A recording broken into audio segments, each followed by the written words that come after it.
Ang dami, di ba? At iba't ibang klase ang model ng unit. Nakakalito, di ba? Kaya tara, mga ka-airsoft, mag-aral tayo. Ang topic natin ngayon, Shadow 2. Big man! Paano nga ba mag-dismantle ng Shadow 2? Nakaharap sa iyong unit, ikasa, pindutin mo to. Forward, aangat, hatakin mo. Ngayong nabaklas mo na, isa sa mga pinakadelikado ang pagbabalik. Kailangan mabalik mo ito ng tama.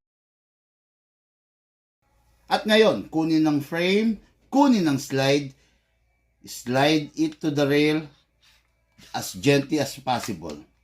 Then, kunin ng slide stopper, ibalik sa butas, press it.